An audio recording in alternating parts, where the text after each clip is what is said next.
Hello everyone. जब भी हम किसी कॉम्पिटिटिव एग्जाम की या गवर्नमेंट जॉब एग्जाम की तैयारी स्टार्ट करते हैं ना, तो सबसे बड़ी प्रॉब्लम जो हमारी लाइफ में आती है, हमारे सामने आती है, वो यही होती है कि इस प्रेपरेशन जर्नी को स्टार्ट कैसे किया जाए। तो जब मैंने प्रेपरेशन जर्नी स्टार्ट की थी तो सबसे बड़ी प्रॉब्लम यही थी कि इसको करना कैसे है। और यू वॉन्ट ट्रस्ट मी, मैंने 6 से 8 महीने सिर्फ इसी रिसर्च में वेस्ट कर दिए थे। एंड आई डोंट वांट कि आप लोगों की उस रिसर्च में या उस जर्नी की बिगिनिंग वाले जो 6-8 महीने हैं वो वेस्ट हो। इसीलिए मैं आपके लिए ये स्ट्रेटजी शेयर कर रही हूँ जिसको फॉलो करके आपको डेफिनेटली वो 6-8 महीने का जो टाइम है वो बच जाएगा। तो बिल्कुल भी टाइम वेस्ट ना करते हुए हम स्टार्ट करते हैं how to clear any competitive exam in first attempt. तो इस वीडियो में हम सबसे पहले तो कुछ पॉइंटर्स की बात करेंगे जो रिक्वायर्ड हैं फर्स्ट अटेम्प्ट में किसी भी एग्जाम को क्लियर करने के लिए। सबसे पहली चीज़ जो आपके लिए इम्पॉर्टेंट है that is focus, some sort of consistency, structured approach and smart strategy। अब इस वीडियो में मेनली हमारा फोकस रहेगा स्ट्रेटजी पे। तो सबसे पहले मैं क्यों एलिजिबल हूँ ये सब बताने के लिए, क्योंकि मैं ऑलरेडी PSB यानी कि पंजाब एंड सिंध बैंक में वर्क कर रही हूँ और यहाँ काम करते हुए मुझे 2 साल से ज़्यादा हो चुका है। 2022 में दिसंबर में मेरी ज्वाइनिंग हुई थी और इसके अलावा मैंने 5 और कम्पिटिटिव एग्ज़ाम्स क्लियर किए हैं in a span of 2 to 2.5 years. यानी कि 2020 में मैंने प्रिपरेशन स्टार्ट करी थी और 2022 में मैंने कंप्लीट करी है। एंड सबसे जो इम्पॉर्टेंट चीज़ है यहाँ बताने वाली वो ये है कि ये सारे जो भी एग्ज़ाम्स की मैं बात कर रही हूँ वो सभी अलग अलग डिपार्टमेंट्स के हैं, अलग अलग तरह के कॉम्पिटिटिव एग्जाम्स हैं। गेट मैंने क्लियर किया है, IBPS PO क्लर्क और NIACL AO में भी मैं फाइनल इंटरव्यू स्टेज तक गई थी। PSTET CTET भी मेरे क्लियर हैं। CCDO जो पंजाब का एक एग्ज़ाम है, इसके अलावा PSSSB क्लर्क भी मैंने 2 बार क्लियर किया है। तो ओवरऑल जो हमारी स्ट्रेटजी रहेगी वो 7 स्टेप स्ट्रेटजी है। सबसे पहले तो आप पेन और पेपर लेके बैठिए और जो भी मैं पॉइंट्स की बात करूँगी आप प्लीज़ उनको नोट करते जाइए। तो इस 7 स्टेप स्ट्रेटजी का जो सबसे पहला स्टेप है that is understand the exam pattern and syllabus. Sandeep Maheshwari sir की एक वीडियो में मैंने एक एग्जाम्पल सुनी थी कि अगर आपको कोई रिवर क्रॉस करनी है तो आप क्या करोगे, ऐसे ही पानी में उतर जाओगे या सबसे पहले स्विमिंग सीखोगे।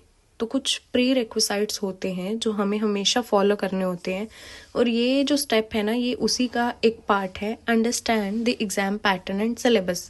अगर आप किसी चीज़ की प्रिपरेशन स्टार्ट कर रहे हो तो सबसे पहले उसकी ऑफिशियल वेबसाइट को आप विजिट करो, डाउनलोड करो उनका लेटेस्ट सिलेबस और उसका एक आप प्रिंट आउट ले लो।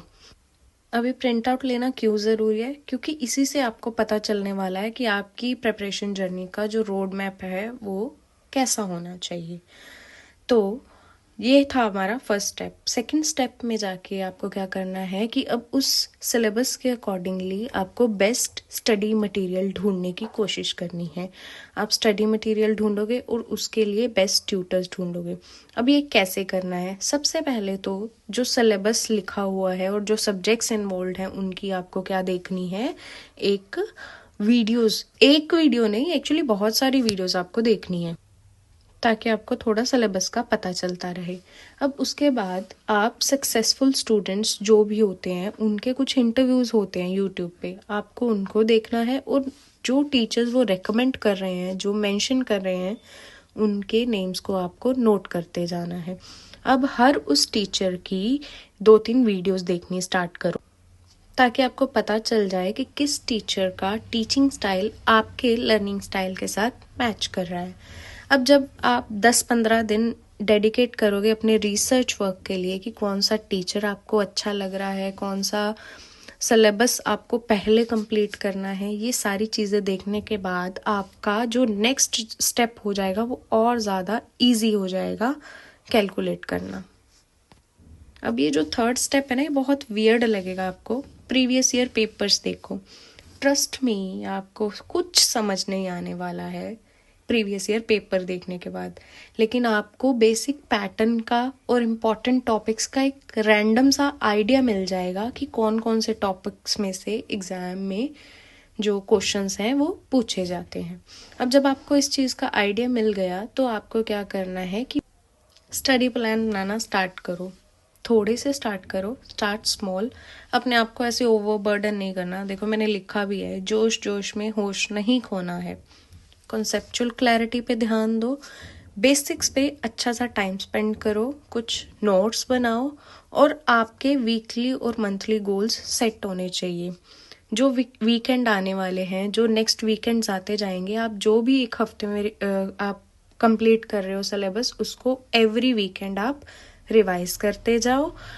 अब अगर कुछ भी एग्जाम पैटर्न में चेंज होता है तो आप official website time to time उसको विजिट करते रहो, सो दैट कोई भी चेंजेस आपको पता चलते रहें।